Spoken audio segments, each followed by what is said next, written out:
Hey, this is Madeline Sklar. And Suze Cooper, and you're listening to All Things Audio.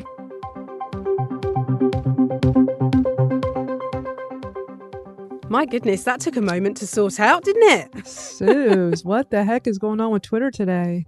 So for the past, I want to say 20 to 30 minutes, I noticed Michael was doing a space. Yeah, he is. And I tried going in, this was about 30 minutes ago. I tried going into it on my desktop. I had everything ready to start this on my phone, but on desktop, I don't know why. I saw it and I was like, oh, let's see what he's doing right now. My whole screen kind of turned kind of grayish.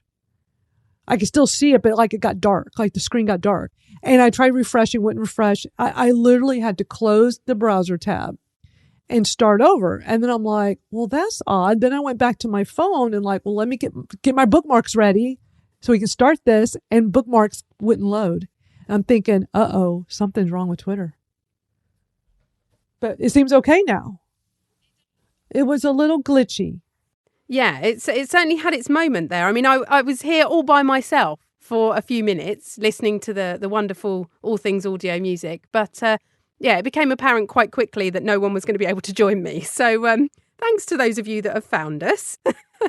Well, what was interesting, Suze, every time, so I saw that you were live and it would try to open and then it would just all of a sudden, close down on me. And it happened multiple times. Well, this is my third time. This is my third time lucky space that we've spun up here. So, 3 different links. Yeah, it's a shame. We had a few people that had obviously set reminders for the space. Obviously, one of those things that has never really been looked at with spaces on the card is that if you lose that link from that card that both you and I have been promoting for the last week, we've now lost all those reminders from those people that might have wanted to join, that might have hit, set their reminder that, that link is dead effectively. So that's a shame. That is a shame. And I wish that didn't happen. There's nothing we can do to kind of draw that back in. But anyway, here we are. Hey, Morgan, thank you for joining us. Hello, both. That was a fun whirlwind. We have got a bit of Twitter news to kick off with, and then we're going to be talking about Clubhouse. Morgan is joining us again this week to chat through all of the latest things that we've heard about Clubhouse. So I'm looking forward to having a chat with him. But yeah, just to kick off, obviously we weren't here last week, so there are a few things that we just want to catch up with here on All Things Audio about Twitter. This first one is really interesting. Twitter is bringing back themed stations that list spaces by topics. Now, we've had this before in the audio tab, didn't we, Madeline? But obviously, there've been an awful lot of changes with spaces over here on Twitter. The audio tab kind of isn't a thing anymore. It's now the spaces tab again. But the audio tab was arranged in this way, whereby each of those topics had its own station. So you could go into, say, the marketing topic and then see all the spaces that have been tagged as marketing, all in one place. And it would appear they're going to bring this back. Have you seen this in action yet, Madeline? I've had it. That's what's so odd. So when they were first talking about, they went back to the old Spaces tab, I still had this one for the longest time. And then eventually I got the old one back. But I had it so briefly, it went back to this. And I know a lot of people have stayed with the old one. And I don't know what that's about. So I don't know if I'm just part of a test group. But what we're looking at in this tweet with the theme stations, I've had it for a really long time. It was just a very brief moment. It went away, but then it came right back. Oh, that's interesting. And also, I wasn't sure if this was only for Twitter Blue subscribers, which I know you are. I'm a Twitter Blue subscriber, but I'm not sure if all Twitter Blue subscribers were still having it when it kind of went away for a while, because it seemed like most everyone was saying that they lost it. They didn't have it anymore. It reverted back to that old style of Spaces discoverability, which some of us actually liked because it was a little easier to search and we seemed like we got more out of it. But it was just a brief moment for me. It's still not really clear. Was it because I'm a Twitter Blue subscriber? Because other Twitter Blue subscribers lost it and didn't get it back. But in the second tweet, there is an article from TechCrunch talking about it further and saying that these updates are incoming. So maybe I'm just on the early end of getting it, and maybe they're just slowly rolling it back out to all the Twitter Blue users. Yeah, I mean, I'm still seeing the old kind of card styly, but then I'm not a Twitter Blue subscriber. So I'm wondering if that was why. And in fact, I'd gone in just before this space to have a look and see if I had stations back. And that was when I realised that Spaces had an error, or at least I thought it was just my Spaces tab having an error. And of course, that's what's completely thrown us at the top of this show today, was the fact that Spaces was actually down. But yeah, I mean, I think organising Spaces in this way to help people find what it is that they might be interested in listening to is a neat way of doing it. I'm just not sure that I like the visuals of it, Madeline. I liked those cards where I could see all the information I kind of felt like I needed, like who the host was, how many people were listening, all of those kind of things. Whereas while this is a lot more colourful, maybe, I'm not sure it gives me all the information that I want at a tap of a button. I've got to tap through quite a lot to find out what I want to know. Right. And I get so much stuff in these theme stations that are so irrelevant to me. Sometimes they're glitchy where it will show you a topic, but then the things in it don't match the topic. So sometimes that happens too. Like, it might be something like marketing. And that is a topic I do have turned on my Twitter topics section, which is separate from Spaces, but it does help with Spaces discoverability. But sometimes the things in there have nothing to do with marketing or business or, one of the other many topics I already have set up. And it's so random which one of those topics is going to show you as part of the theme stations, and they rotate. So sometimes you just refresh and it'll just put all new stuff up. I mean, I'm guessing that's probably still due to the limitations of the topics you've got to choose from as a Spaces host in the first place. Potentially people are just kind of hitting whatever they feel is the nearest thing to what they've got. And that's why it's kind of not relevant. It was one of those things that we sort of suggested needed to be expanded on. But yeah, interesting to see that come back though, and for them to decide on that UI ahead of the other version of it. Let's move on and talk about this tweet from Nima. I haven't seen this in the wild either. This is voice messages in DMs. What do you know about this one, Madeline? Yeah, I think it's just something he noticed, doing that whole reverse engineering thing. So it's probably something they're working on. But he does say he gained access to it. I haven't seen it, but being able to have voice messages in the DMs, I think would be amazing. So I hope it's something that does get rolled out. But I haven't heard anything about it other than this tweet that Nima shows us with the screenshot of him having it. I just figure it's probably something they're working on, but he says he has it. I think we have discussed it in terms of like having seen a reverse engineered version of it previously, like months ago probably, but never actually having seen it in the wild. But I think people are quite up for the whole voice message kind of in the DMs. Like LinkedIn has got it. People are most certainly using it over here on WhatsApp quite an awful lot. I almost end up with a sort of personal podcast from my mates when I go into WhatsApp sometimes, because they're having conversation between the two of them. I literally just press the button and listen to them for the next 15 minutes talking to one another. So, it is another way. We include it in all things audio because it is yet another way of using voice, of using audio to connect with one another. And it'll be interesting to see if it actually comes to fruition here on Twitter. I think if they do roll this out and we all have access to it, I think it would be huge, because I find it's just way easier to just record me saying something instead of typing it out. It's just quicker and easier to me. Maybe not to everybody else.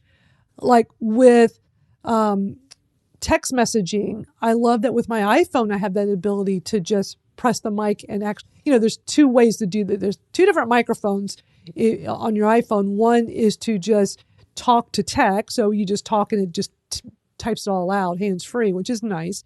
But there's another way where you can actually make it an audio message.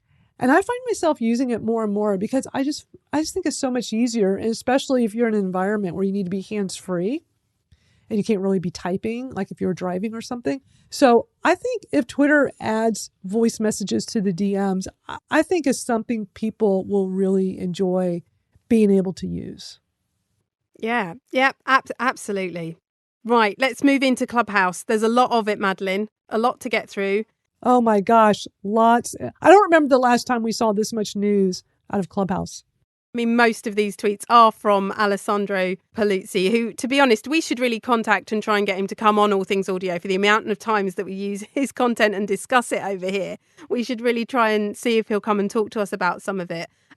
Morgan, thank you so much for joining us this week to talk us through some of this. I know you've been commenting on it with tweets and sharing some of it as well. We're going to start from the top. This first one, Clubhouse is working on the ability to discover shared contacts. Now, this is super interesting. This, I think, and, you know, Morgan, jump in here, is whereby if we know someone mutually, we can both see that we know that person and invite them in to have a chat with us over on Clubhouse. Is that right? Yeah, that looks like how this works. So Alessandro found this in the code, and then it was actually announced a day later in Clubhouse Town Hall. So this is coming soon. What it looks like is, let's say we're in a room and both of us have decided that this is a thing we want to do. That's important. It's opt-in only. It will show us if there's somebody that we both know in common that maybe we didn't realize. So oh, Sue, I didn't realize you knew this person. And it gives you an option to invite them to join the conversation. So, you know, that potentially has the makings of a little bit of a magic moment there. I learned something about you, but also maybe there's more of an incentive for us to invite that person, if it's us together, than for me to just know that I can invite someone I know to join a room or a house. So I think it's supposed to help with that anyway. And this is really aligned with their sort of wider vision at the moment of building those connections and community, isn't it? These more intimate communities that we're seeing Clubhouse really lean into, you know, almost joining the dots between the users. It's quite a smart way of doing it, I would suggest. Yeah, so you'd probably be inviting someone to join you in a conversation in a house. And the other part of this is it looks like this will also link into the instant invites thing that they released a week or two ago. So if our mutual friend doesn't have a Clubhouse account, they'll still be able to join that conversation for a short period of time. It's 15 minutes, but at least, you know, they can come in. But yeah, it's kind of a nice, like a social thing as well, that I can learn something about you by finding out who we know in common. And this will look at people maybe on Clubhouse as well that you know in common, but it'll also look at your contacts. So I might find that Suze, you know somebody else in London, but I had no idea that you knew this person. And we can have a little chat with them or about them. Or about them. And this makes a lot more sense in my mind about the instant invites, because, you know, we were discussing those a couple of weeks ago and kind of how that might be used, and was 15 minutes long enough to invite someone in to really experience Clubhouse. But actually, if there's this sort of team effort in a way, and you know that you both know that person, it's like that moment where you're at the party and you're with your friend and you realise they know the person that's over the other side of the room that's, you know, standing by the punch. It's one of those moments, and I think it's quite clever of Clubhouse to be thinking along those lines, as I say, kind of connecting the dots for us with our seven degrees of separation in the real. Yeah, it's about like groups of people, even if it's just two of you, rather than it being like a solo thing. So that goes with the community side too. Our next one is actually, on the flip side, is about the ability to ban houses members. So this is quite an interesting one. So Alessandro's got these two screenshots basically show that Clubhouse is working on the ability to ban houses members. Now, this is quite interesting. It's quite important, isn't it, Morgan, that we're able to do this? We've talked about this on other platforms before as well. The means to be able to remove someone if you really need to. Yeah, so as houses are growing, admins need more tools to deal with that. And the other part of that is that people are starting to convert clubs, this thing that used to exist on Clubhouse, to houses. And those can be quite large already. So you might end up with some people in the house who were invited by other members or used to be a member of the club, turn out not to be great people. Or maybe they're just there to spam the chat. They're going to post things that you don't want.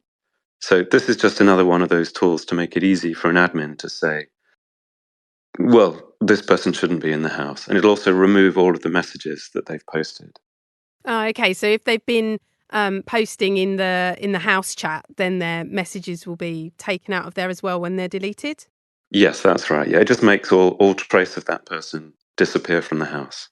I mean, I think it's a little bit like the mute everyone button here on Spaces. It's one of those things that, you kind of hope you're building a community where you don't really have to do that. But I think everybody needs to know that they've got the tools to be able to do that should they need to. So important for Clubhouse to be thinking that way too. Yeah, the other one they put in here is the ability to report a house as well. So these are just like more features for the kind of trust and safety element of it. Yeah, and they're things that people have brought up previously. When social audio started growing, how do we police this? How do we make sure it's a safe space for people? And so all of these different things, it's right that they're put in place and that they're brought to people's attention of how to do it, particularly if you are the host of something that's live. There's no 3-second buffer for us as hosts. If something goes wrong or something happens, certainly when you're live, you want to be able to shut it down pretty quick.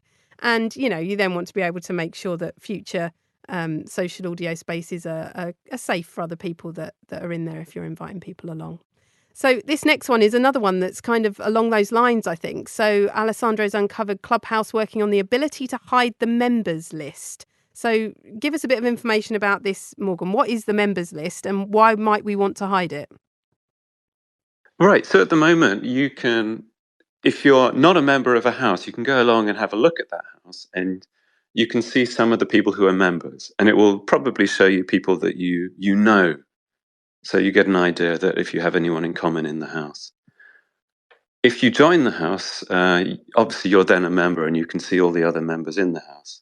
But you can imagine cases where you want to be part of a community, but you don't want that to be a public thing. So let's say you're a member of a support group, or you're doing something, some sort of secret business dealings or something like that, where you want to get some people together and plan a thing, but you don't want others to know that those people are working on that right now. So I think probably the support group one is the main use here, but this is a much requested, the ability to make a house and it not be easily discoverable. So it won't show on your profile that you are a member of the house. And if you're not a member and you go to the house page, you get no details about who is a member of that house. You can see that it exists, but you don't know who's inside it. So I think that's a good thing to have. It's going to be a kind of a smaller use case, but you can imagine that, let's say you're, I don't know, Alcoholics Anonymous or something. You don't want that being public knowledge, maybe, but it really matters to you that you have a safe space where you can be with others and talk about that. So I think that's going to help with it. So again, it's thinking about privacy and thinking about how users can make the most of the experience, but also, respect their own kind of private lives and why they might be in different groups. Interesting. It's very smart. I love that they're doing this. Yeah. Yeah, I think it is. And I think, there's all these different corners of social audio that we need to think about that probably haven't been thought of before. There's probably loads of corners that are still there that no one's kind of visited yet. And I think it's interesting the way that these are kind of coming up and being, being addressed in the right way. Yeah, Clubhouse is being very forward thinking with all of these. It's very impressive. Yeah, I think so. Right, so we've got another, this one is a bit of a thread, I think, going on here. Clubhouse keeps working on payment proposals and then a screenshot saying, here's how to use them. We've spoken in recent weeks about this voting system with houses, how there may be a way of the admins there getting subscriptions in and then being able to divvy up that money between the members of the house. So this basically looks like Clubhouse is going to do the heavy lifting of the tech and the kind of Web3 part of it. just to make it straightforward for people to go on there and be able to take part in it, but without having to have perhaps all the knowledge behind, how to set up a wallet, how to sort out everything that goes with, cryptocurrency and stuff like that. I mean, certainly for me, it would feel like a massive learning curve to have to go through for something like that. While I'm aware of it, I certainly don't know the ins and outs of it. Yet I'm very interested in what Clubhouse is doing. As Madeline's already said, they're very forward thinking about an awful lot of things, including how crypto might be used in this way with social audio. It'd be a shame not to be involved in it. But yeah, the learning curve seems steep, Morgan. Am I right? Yeah, exactly that. So for people who were following this, Reddit did a thing last year which got quite a bit of coverage. They ended up, to use the jargon, onboarding lots of people to Web3. I don't really want to say much about how they did that, but they basically made a simple way for people to buy a digital collectible and keep it in a wallet. Again, this is using all that Web3 language that I want to avoid, really. Clubhouse are, again, going to abstract all of that away. They're going to take care of how it works underneath. They're going to make sure that it's all secure. If you're a Clubhouse user and you want to be a member and participate in a house like this, you're going to get a wallet. You probably don't need to know what that is exactly. It's just the place where your things are stored or your money is stored. And you'll probably see all this in dollars or whatever your local currency is. You won't need to see any of the kind of cryptocurrency stuff underneath. So this for me is really interesting because it's not trying to sell any of this by talking about the Web3 stuff. It's trying to say, look, here's a thing that you can do with a group of people. And if you want to coordinate with them and decide, what to do with them and maybe fund that with some money, here's a really easy way for you to do it. And it just works, as you normally would. In-app payments, Apple Pay, all of this sort of stuff. You don't need to worry about the rest of it. But underneath, it's Web3 stuff. So if that works, Clubhouse will, if subscription houses are a success, a lot of users of Clubhouse will end up with a wallet with all of these things in it. And down the line, Clubhouse could build some really interesting things on that. If they have a large user base of people with connected wallets that are doing things together already because they just find it useful without needing to worry about the Web3 side. And I mean, surely we can expect that if Clubhouse are working on this and make any kind of steps or even, success of it, that Twitter is going to follow, Madeline. I mean, wouldn't you expect that of Twitter? I would think so. Yeah, most likely. I mean, we've already had kind of tip jar and all of those kind of variants, ticketed spaces, ways to monetize spaces. They're obviously kind of shelved, not really doing much right now. But I think potentially the crypto aspect of it might be the one that makes it fly, maybe. It very possibly could. I mean, rest on the shoulders of Elon Musk and what he thinks of this. But I believe he's a fan of blockchain and Web3, right? So this is probably something he would be interested in.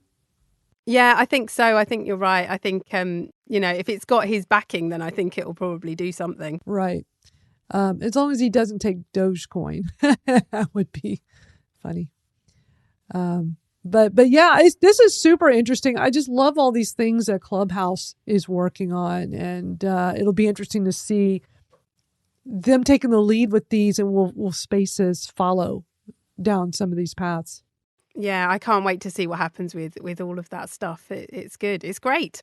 Right, we've come to the end of our Clubhouse news. We have a couple of pieces of other news from other apps that we've been following over the last 18 months or so of all things audio. They are both tweets from Morgan. So thank you, Morgan, for catching these. And, it's interesting to be able to chat with you about them, actually. The first one is the one that you tweeted out earlier today about Callin. Now, we've spoken about Callin a few times. It's another social audio app. It was one quite kind of highly highly recommended. It had great audio quality on it, all of those kind of things. And I'm quite surprised by your tweet, which shows a screenshot that they are now doing video streaming. So they've moved away from the audio only and into video. I mean, Morgan, what do you kind of make of Callin's move? I mean, this makes some sense to me. Callin was already a kind of podcast studio, which you could go and create a show there very easily and get people in and record it and then syndicate it out or send it to the Apple podcast directory. And I think it makes sense to add a video side there because video podcasting is a big growth area of podcasting. And I think people will want to, for example, upload it to YouTube afterwards. So it's really just addressing that kind of user. And I think that's probably a smart place to be for them. That does seem really smart, just adding the ability to stream video. We know that's getting really popular on YouTube now.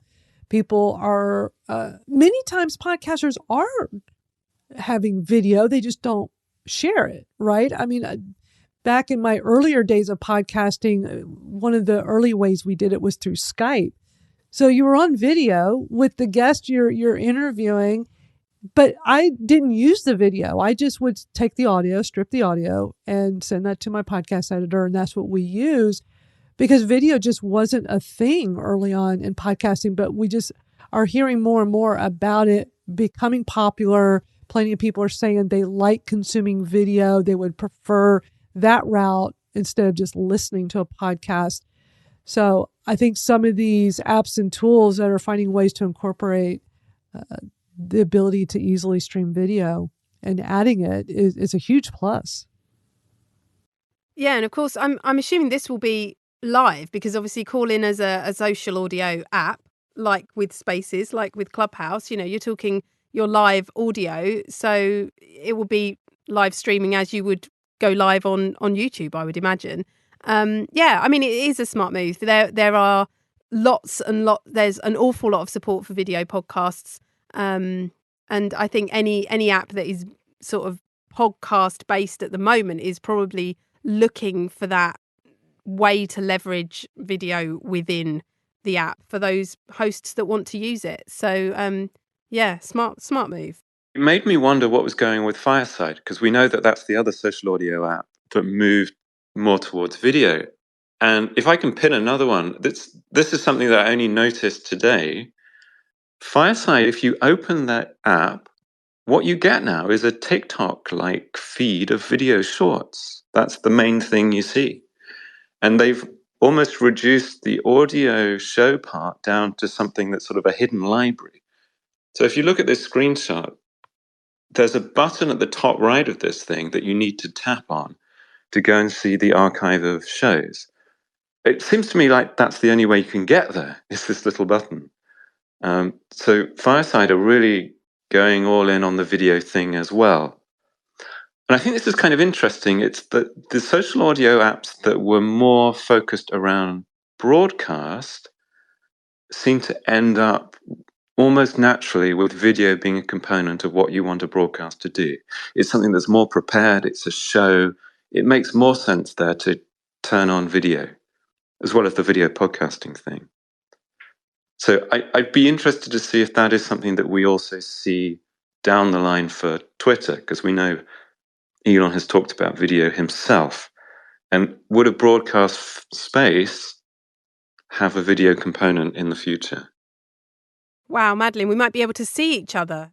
Right, which would be really cool. It would be cool, but I mean, it was never on our radar to be on video. And I've always maintained that I love this because it allows the connection of the voice. It allows people just to listen. It's not asking for people's eyes to be staring at the screen, although we do pin an awful lot in our nest. So, if you do want to look further, then you do need to be looking at the screen. But yeah, I don't know how I'd feel about that if they introduced a video component. I mean, it's an interesting one, isn't it? And I guess as well, thinking about it, the wider landscape of podcasting with Spotify kind of drawing back, they're still signing shows, but they've obviously not done as many exclusive shows generally in podcasting. We know Spotify Live is pretty much dead, really, very, very quiet. But that gives an opportunity for these other platforms that have been kind of in the background for this last year or so, like Fireside, which really did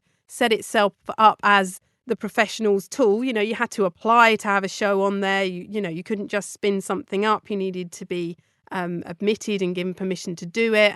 And now you could almost imagine that they might sign some exclusive Fireside shows. Maybe some of those people that won't be over on Spotify might be looking for somewhere else to be broadcasting. And I guess, they'll be wanting a similar experience to what they might have had over on Spotify. So it's a very interesting landscape at the moment across social audio and podcasting, and looking at what's going on and where people might move to and the different options that they're getting on a daily basis as different apps like this decide to step into different ways of presenting content. So yeah, super interesting to see that Callin have now taken video streaming into their app. Finally, our last piece before we open up the mics. Queen Q, I can see you there. Thank you for being so patient. I will come to you just shortly. If anyone else wants to request the mic, then we're going to run through this last piece of news and then we will have a chat with you all. So yeah, another one from Morgan earlier today, which is actually about Reddit. Now, we haven't spoken about Reddit Talks for a while, mainly because Reddit seemed to have been hiding Reddit Talks somewhere in the bottom drawer at the back behind everything else, almost as though they wish they'd never started it. You know, when you start a project and you just go, no, I'm not sure about this. It feels like that. And most certainly it would appear at the moment Reddit are not looking to particularly enhance anything that they're doing, because their senior project manager has for Reddit Talks has left the company. He's now moved on. And yeah, there's kind of a very public post here that Morgan has taken a screenshot of, sort of from one of the subreddit admins, sort of saying, look, it's not happening. What's happening with Reddit Talks, and you're not letting mods know what you're doing with it. Is it shutting down? What's happening to it? I mean, Morgan, it has been a very odd, swept under the carpet type feature of Reddit for a while now, hasn't it? Yeah, so last year, Reddit had a push on discovery for this. They made it so that if you started a Reddit talk, people who weren't a member of the subreddit could find it, much like the spacebar. They also let you host one if you weren't a mod in a subreddit. Now, they dismantled all of that late last year. This was turned off, and Reddit Talk users were rather puzzled by this. As you imagine, you literally can't discover them. And I did a bit of rooting around, and this wasn't an official thing said, but it's hard for me to cite the source on it. But basically, the story here is that Reddit has an ad business, which is very important to it. And it turned out to be conflicting with Reddit Talk itself, that people were joining Reddit Talks and finding them using the old discovery method, and then not browsing Reddit. So they actually found that ad impressions were going down, and Reddit Talk was to blame. So that meant that the Reddit Talk project was basically deprioritized and defunded. And when you go to the Reddit Talk subreddit now, much like this screenshot, pretty much the only comments you'll find are disgruntled Reddit Talk users who I just don't know what's going on. They thought that maybe Reddit had turned things off because they were building something new, but as time goes on, it becomes apparent to them that this is it's just not being invested in now. But the Reddit users themselves haven't been told directly what's happening. It's sort of a holding pattern. So we wait and see there, but it doesn't look good. That is interesting. It feels like the creators as well. You know, when you create something like this, we're reliant on the platform, Madeline, aren't we? We do all things audio. It started out very much as talking about Twitter Spaces specifically, and kind of moving into the other ones as we've gone on. But we're very reliant on Spaces being here to be able to talk about any of this stuff. And certainly when we had that moment where Spaces wasn't around for a few hours, we suddenly went, oh, okay, maybe we'll try and simulcast over on Clubhouse, as we're doing today. just to kind of make sure that should anything happen with the platform or the tech or Spaces doesn't exist anymore, that it doesn't take away the content and stuff that we've put into it. And we've built this wonderful community around what we do each week. And I can imagine that Reddit users must be feeling the same, right? I mean, Reddit is very much a community building platform. Anyone who jumped into Reddit talks and started to create live content over there, I'm sure would be feeling exactly the same as we would be feeling, Madeline, if the rug was pulled from under us with Spaces, don't you think? Oh, for sure. It's got to be incredibly frustrating for people over there that have been using it. This thing is like blowing my mind. I had no idea this was going on. So, Morgan, amazing information you've uncovered here. Yeah, thanks so much for staying on top of it all. I mean, there's just so many different platforms and different things all the time, left, right, and centre, all different updates, all different, visions of what's going on and what's happening. So interesting to see, the different platforms over the last few months that sort of set stuff up that we had high hopes for. I'm looking at you, Spotify, and it's all kind of slowly finding a new landscape of it all. Everything seems to kind of be settling one way or another. It's very interesting. I'm also completely aghast that this is yet another platform that has set up something like this to get people talking, and yet the people who create it on the platform don't talk to the community and the users, right? So we've got Reddit shoving this in their bottom drawer but not talking to anyone. We've got LinkedIn rolling out audio events but never actually having anything official over there, no town hall, no support for people, no showing people how to use it from, actual official LinkedIn. And yet over here, we had such a lovely supportive community in, those engineers that were building Spaces. And through reasons that we would never have envisaged, we've lost that support and that community.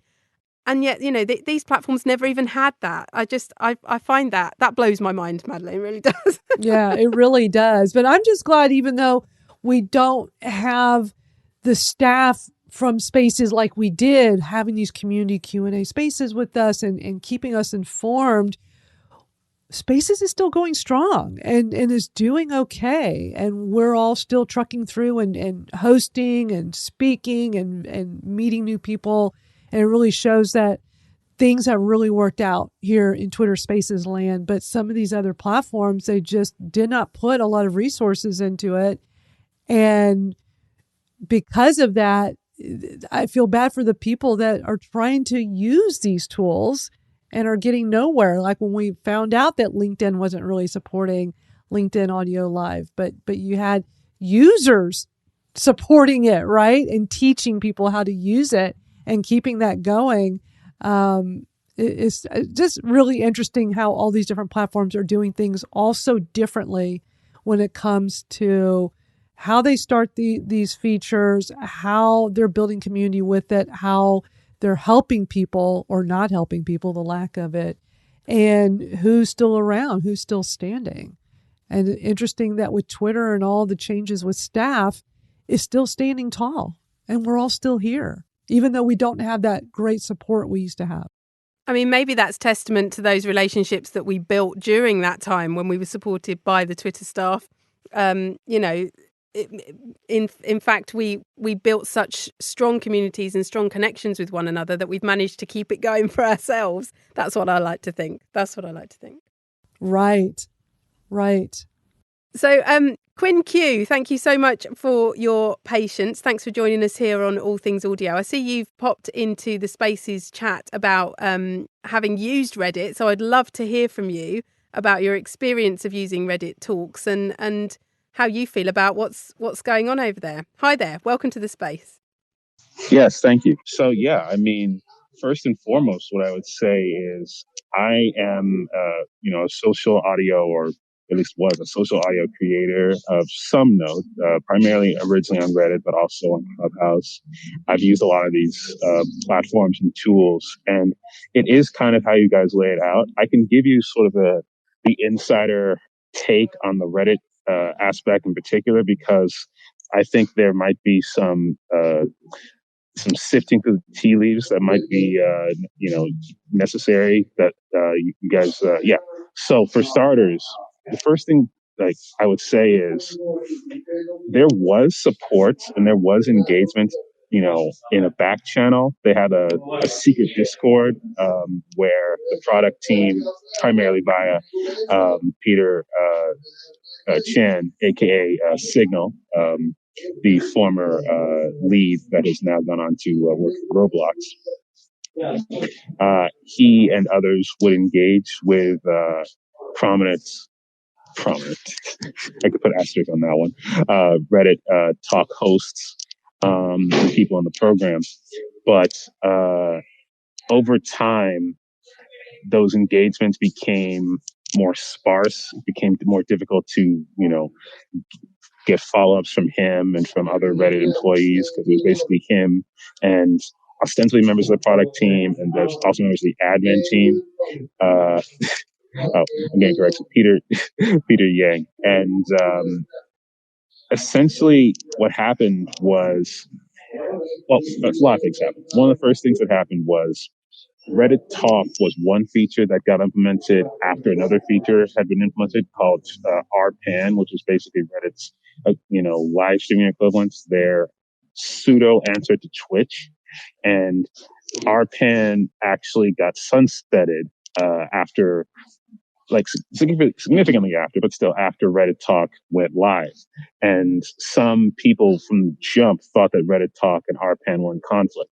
Reddit insisted time and time again, the admin team insisted, no, they were not in conflict, they're not mutually exclusive, but eventually one did get sunsetted. So make of that what you will. And then eventually, now where we are with Reddit Talk is, it feels like they are, like you guys alluded to, just kind of letting it die on the vine. Part of that, I think, is definitely Yang's departure, but also I think some internal issues where, to be honest, a lot of the core functionality and the core user base of Reddit are people who are message board users, forumers, and they weren't really like super jazzed about nor well suited to social audio. So there was a little bit of a conflict there. The people holding the keys to a lot of these conversations and communities, because they're trying to have it be primarily based in communities, based in subreddits, were technically admins first, but then primarily mods. And mods, again, they're leaders of forums. They're not necessarily social audio experts. They're not necessarily social butterflies. No disrespect to them. And there were all those little conflicting things. It felt at times like, I think, from what I was told, is literally how it happened in some cases, like Yang and others were kind of having to force the mods to engage with the formats and like allow these conversations to happen. The Talk Host program, which allowed people to host from profiles independently of the subreddits, was sort of a pilot test program that was only supposed to run for about a season, 2 to 3 months, and it ran its course. And they got useful feedback from it, and multiple, people became talk hosts and became like notable personalities and notable asterisks there you could put, or quotations on that. I was one of them, as Ed Quinn. But over time, it all migrated back to subreddits. And we basically, were fine until things started going wonky with the live bar, where the live bar would randomly just disappear or get deprioritized. But the live bar really is like the sending of notifications or the sending of like visibility of the talk and discoverability of the talk to the entirety of Reddit. It's one thing if people who already follow you or already in your subreddit can find your talk. It's not a thing if there's this bar that shows up for the entirety of the platform that anyone can see and can access. And that slowly went away. We were told that it was an accident the first time. We were not really told anything the second time it happened. It didn't take its way forever, as well as notifications would be spotty. Sometimes, you'd be subbed to a community, but you wouldn't get notified when a talk was happening, all this kind of stuff. And yeah, like whys, the whys and the hows there. Some of it could have legitimately been, technical issues, like difficulties. Some of it could have been, again, like admins, like mods, may not have all been like 100% behind this project, which is unfortunate. And so I don't want to say there was self-sabotage, but I just think that maybe a degree of apathy or antipathy may have played a role. And ultimately, and this is the final thing I'll say, sorry for going on so long, they're just like some not so great sort of structural issues to Reddit itself as a platform. I ultimately found myself leaving that platform because of those issues, including, I think, admins and mods, abuse of power and insular mindsets and all kinds of things. And I think that also played a role to a degree that it doesn't on other platforms like LinkedIn, like Twitter, like Clubhouse, where, yeah, you have clicks and you have this and that, but it's not this top down thing where a certain, I hate to say cabal of people can decide whether or not you get to engage with the platform in a meaningful way. And yes, obviously on Twitter, there's been that. We talked about, there's been all this talk about, Yoel and other people shadow banning and this and that, but it's not quite the same as,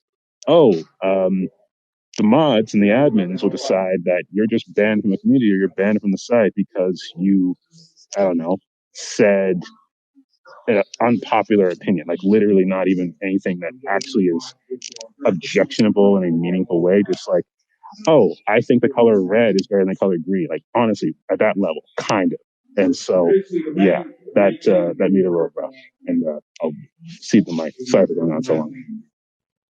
No, not at all. Thank you so much for your insights. It's just so interesting to hear from someone who used Reddit Talks. I mean, I jumped over there a few times to listen in to different things, but I found it very difficult with discoverability. Even with the Reddit Talks bar at the top, it was difficult to understand whether something might be something that I was interested in. And, I kind of jumped in and out of different things, but I didn't host anything over there. So it's really interesting to hear from your perspective. And what I'm hearing really is that potentially it feels like Reddit didn't think about what its audience might actually want and maybe just jumped on this social audio bandwagon, saw it all happening on the other platforms, saw other social media platforms adding social audio into the mix of what they were doing, but actually was that what Reddit users really wanted? And it sounds like possibly not. But then the few that wanted to create over there, you can't just leave, well, they have done, but you can't just leave people hanging. If you're creating content over there and trying to build that community using the audio feature, then, surely there's just an element of respect there to let people know if that isn't going to be a thing anymore. But yeah, it's been a journey for Reddit Talks. But yeah, I'm very pleased. Thank you so much for giving us your time and joining us here today to tell us about your experience there. Thanks for having me. Yeah, and I mean, I think your intuition there, your contextualization there, probably is true. Like competing interests, and maybe just like not fully grasping like what the user base wants versus what a certain subset of the user base wants probably play a role. But like you said, like once you make a product, you support the product. You shouldn't just kind of, I don't know, hope that it is completely self-functioning or just wither on the vine and hope that people forget about it. Like you didn't like make a whole push for it in the first place. But yeah. Yeah, that whole story is really interesting, Quinn. And one of the things it makes me think about is back to the very early discussion about, is social audio a product or a feature? And it turns out that most of the platforms added it as a feature to something they were already doing. And for most of those platforms, that's going to be really tough. It's often not going to work out. And Reddit, I think, was taking a platform that was, okay, community-based, but largely lots of little fiefdoms that were around text, and then adding this to it works for some, but also creates all sorts of issues, and it's very difficult. Twitter themselves have had that challenge too, but I think because of certain other things about Twitter, particularly that it's often about responding to current events, and it's more a broadcast format than a community format, that Spaces has found a way to survive as a feature to something else. And then you have the other ones that have decided, no, this is a product. Like doing audio is a thing that it's really important that that's the only thing you do. That's the main thing you do. And those are the kinds of users you have. And that gives it the best chance of success. So these different ways that companies have tried to adapt it. Yeah, and that's super interesting as well, Morgan. Thank you. Wow, Madeline, I just want to wrap up today's space by going back to where we started, which was actually a takedown of spaces because we couldn't get in. We couldn't get in an hour ago, and we were having issues and wondering, and we just assuming it was something Elon did. But yeah, you just put in the nest, thanks to Don Coven, who's here, that shared in a private DM with Susan and I that Leah Culver, who does iOS at Twitter, accidentally took down Twitter today because she was making a change on Spaces. So, but they fixed it quickly. And it was a pretty quick fix, I have to say, because I was on Twitter getting prepped for this space, and I noticed it was about a quarter till the top of last hour. It was about 15 minutes out, and bookmarks stopped working on mobile, just on mobile. And then I was like, well, that's odd. Then I saw that Michael was in a space speaking, and I was like, oh, I wonder what he's doing. So I tapped on it on mobile, and on desktop wouldn't work. And I was thinking, Sue's like, uh-oh, we're about to go live in 15 minutes. What's going to happen? And we were scrambling to get this show started, and it wouldn't work. And now, at least now we know why. We know it was all Leah Culver's fault. It was Leah's fault, even though her tweet is hilarious and says you can blame Elon Musk if you like, though. It's like, yes, we're going to blame Elon anyway. It says in the thread, she turned on a Spaces feature that didn't perform well at scale. Yep. Luckily, the site stability team was on it right away, and we rolled it back. Apologies. It was a quick rollback. I mean, I would say from start to finish, when I noticed, was about 30 minutes. So that's not bad. I want to shout out Morgan. Oh my gosh, you always blow us away with all this information you uncover and just your insights on it as well. And Quinn, thank you for joining us and sharing your thoughts. That was really awesome. So great having you all here with us.